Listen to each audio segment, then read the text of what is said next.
What is happening, people? It is Brian, Alsruhe, NEVERsate.com. It's getting really hot out. More humid than hot. It's gross. It's very, very gross. But the reason why I'm sitting here sweating without a fan on is so that I can help you guys with your pull-ups. No one likes not being able to do a pull-up. Definitely makes you look a little silly, and it is 100% a huge indicator of your upper body strength. And finally, you need to think of self-preservation if something like zombies or an Olu comes after you. Now, I love myself some Olu, but I think if he was chasing you, if you climb up something pretty fast, you live. If you can't, Olu will definitely eat you. So being able to do a pull-up is of the utmost importance, so today we're gonna be talking a lot about that. Now, I've done a couple pull-up videos before, especially dealing with people who are unable to get 0 to 3 pull-ups. People who are really trying to need a lot of the scaling process, different ideas of different things you can do to get your first pull-up and then your second and your third and so on. I'm gonna be leaving links to those as well as how to do a muscle up and other pull-up videos above throughout the entire video in the cards. So if you guys ever wanna click up there, if that is your situation, then I would definitely do that. What this video is for is more for the people who I'm guessing many of you are sitting at, where you can do somewhere between like 7 to 12-ish type of pull-ups. That's actually really, really good because you're way above the national average. However, if you're working out and you're doing these things, it's really, really good to be able to use your body as well as not just move weights around because of the Olu thing.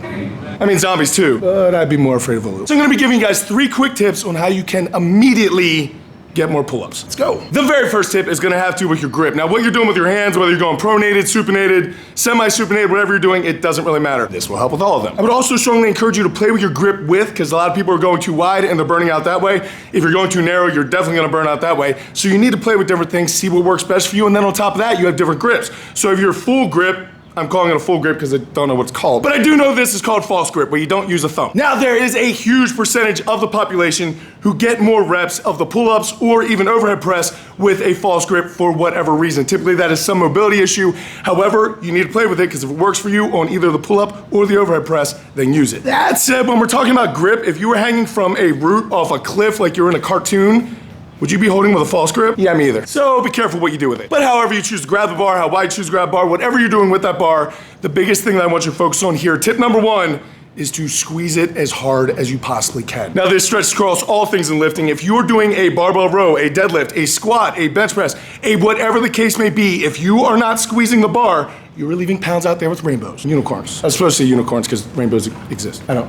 Yeah. So the basic idea here is that your body works synergistically, almost like an electrical circuit. So if there's any open portion of that circuit, then you're losing power output. Same thing goes with your deadlift, with your pull-up and everything like that, but the circuit that you're looking for is in your hands. I want you to be squeezing the bar, whether it is a pull-up bar, whether it's a deadlift bar, whether it be a dumbbell, a circus dumbbell, whatever it is, I want you to squeeze as hard as you possibly can. This means that if you're doing a grip event and you're having trouble with one hand, squeeze the other hand as hard as possible. It works. If you're embarrassing yourself because you lift weights all the time but you can't open a jar, squeeze the jar. You're welcome. Saving marriages all over the place. Just a simple thing like squeezing the bar can drastically up your power output, which is gonna give you 1 to 2 more pull-ups right there, or make you get that deadlift, or those dumbbell bench presses, or whatever the case may be. Always squeeze the bar as hard as possible. And tip number 2 is about your breathing and bracing. It's probably not there. When you consider the pull-up, most people don't look at it the same way that they look at the big 4 barbell movements, or treat it with the same seriousness, or even approach it the same way. They kind of go up to it as an assistance exercise or an accessory exercise, and they just kind of get through it. But that's not what you want to do if you truly want to up your pull-up numbers.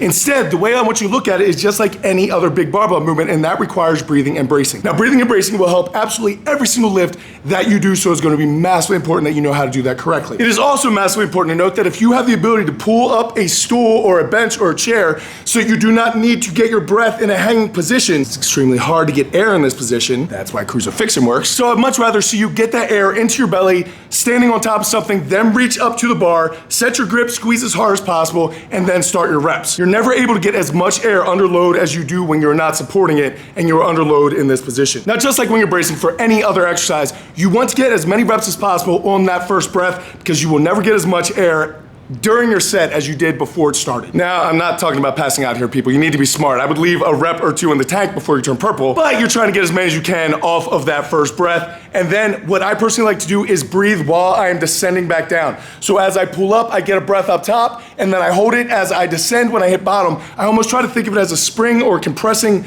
like a powder keg, the same way that you do with a squat or a bench, where you're just trying to compress your body with that air, so that when you hit bottom, you'll spring out. That's exactly what you're trying to do with the pull-up here. And your breathing bracing is not only gonna hold you more stable, because stable things are a lot easier to move than wobbly things. So holding that brace is gonna hold your body in a much more stable position, as well as more power output. And plus you're squeezing the bar, it's all gonna go well. You're already looking at a couple more pull-ups. Let's go to tip number 3. And finally, tip number 3 is to open your hips. Now this really doesn't seem like it have anything to do with the pull-up, but it sticks you in a much better position. When you're thinking about the position of your body in relation to power output, consider it in the pressing motion, just in the opposite plane, right? So a bench press you are strongest at when you're on a flat bench press. Your incline press is weaker than your flat bench, but it's still stronger than your overhead press. When your arms get straight above your head, your overhead press is going to be much weaker than your incline press, which is weaker than your bench press, and all of it has to do with angles and the number of muscles that you're using. Luckily, we can manipulate that and use it to our advantage. So the process of crossing your feet and opening your hips is going to stick you in more of a laid-back, incline bench type of position.